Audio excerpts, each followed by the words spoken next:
So marriage goes back as far as human civilization. And so this idea that marriage itself is some type of white supremacist tool, that is simply, social gender studies type stuff, right?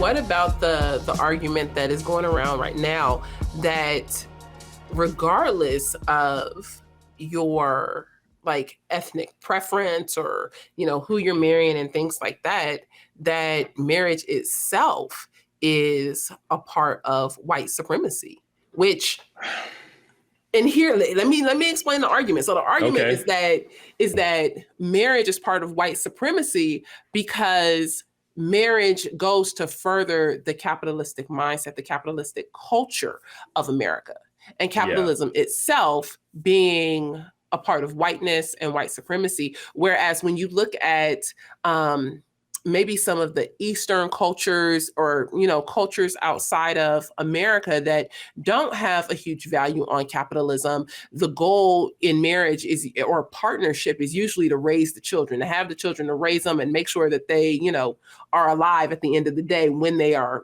adults. They actually are raised to full adults. Mm-hmm. But in America, that is part of the goal, but it's also much more than that.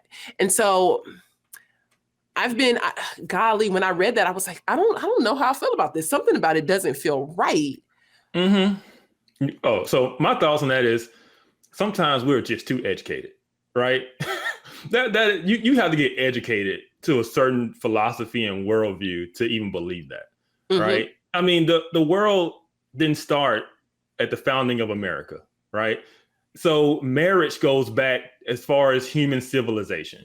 And so this idea that marriage itself is some type of white supremacist tool, that is simply, social gender studies type stuff, right? Because we do know based on our laws, you get married, the wealth stays within the marriage, the person dies, the wealth gets passed down to the kids, it stays within the family. So marriage becomes kind of this benefit to hold on to wealth.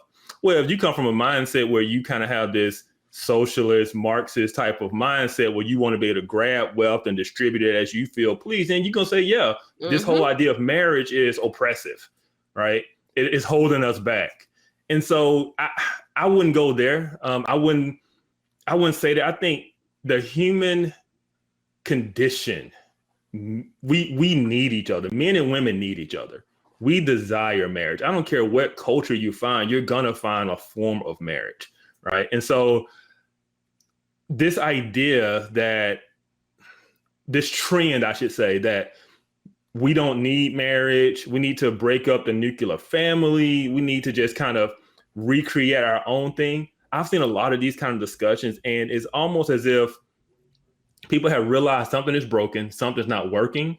And instead of getting back to what we know the solution is, everybody wants to come up with something new and different to make it work instead of saying, how do we get back to what we've lost? Because at one point in time, marriage in our community was a normal, constant, expected thing.